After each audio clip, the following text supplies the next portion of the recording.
received the invitation to come to this event, I mean, I was so happy about it after I received like the message describing everything. And I'm like, oh,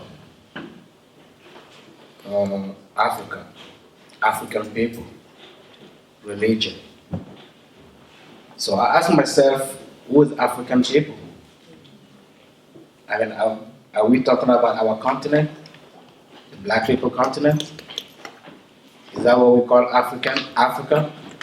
Now, if that's the name we give to our continent, or we believe to be the name of our continent, who gave her that name? What's the meaning of that name? Where is it coming from? Then, on top of it, to look, and then I have to talk about religion.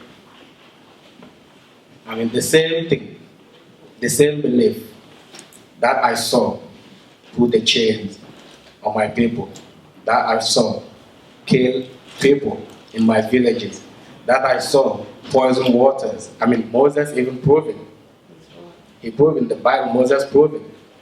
He poisoned the Nile Valley just because he couldn't get his way to the throne of the Pharaoh.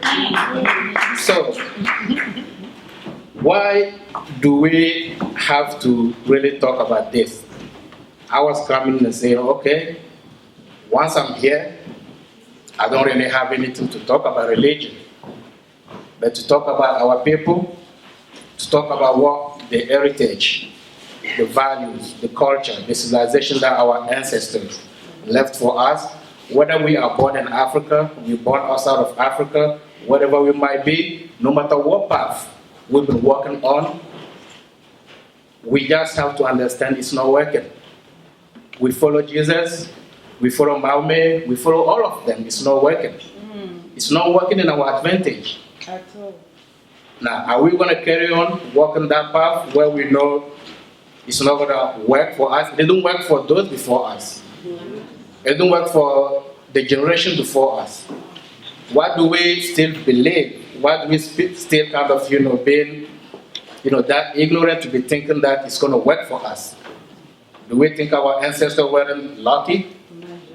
Do we think God didn't love them? And then we the one God's going to love? No, well, this is really, this is a big topic.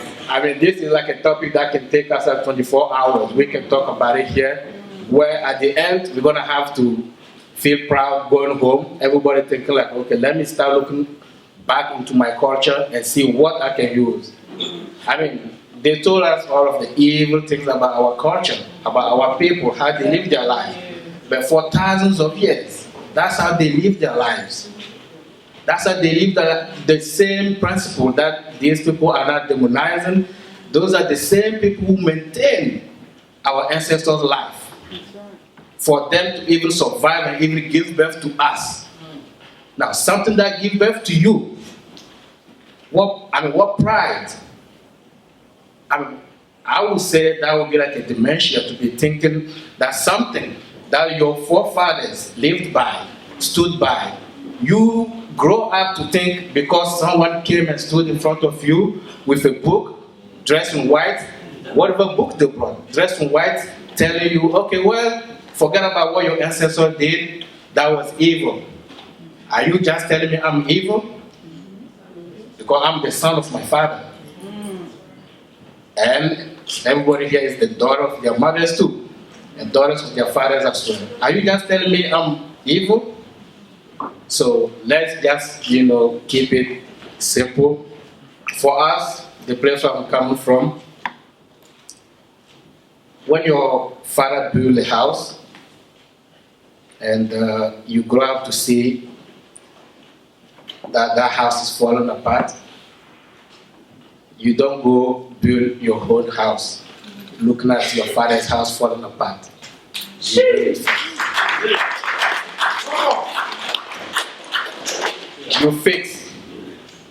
You fix your father's house first, because that's your foundation. Yes. That's the house that saw you grow up.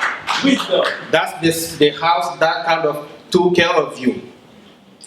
Even if that house happened to have snakes, scorpions, name it. Whatever, everything you might think that house has, but that's the house, exact house that took care of you, received you when you came into existence, took care of you, grow up for you to be fooled by another person, thinking like maybe that house is a worse, let me go build another house.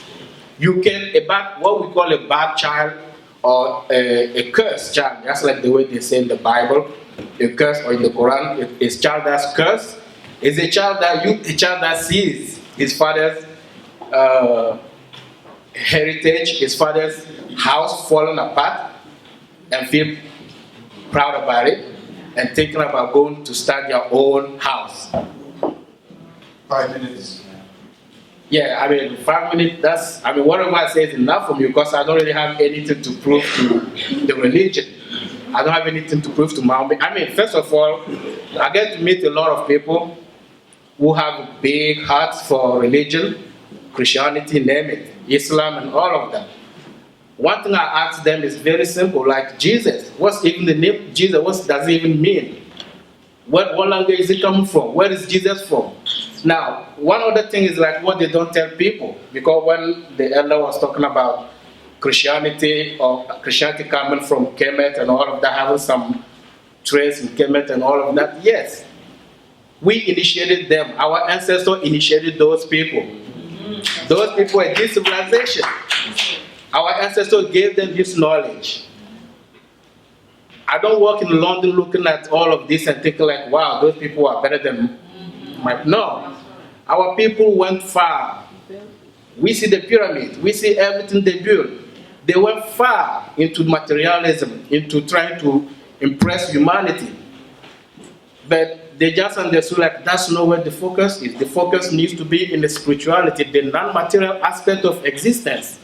That's what we need to put our focus on. Now, whatever,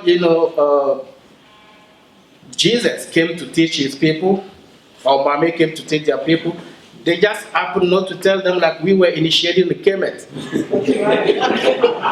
We are like students of Africa.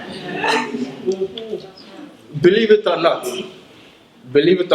go check in the Bible, all of the pages, check any Bible, Old Testament, New Testament, check everything.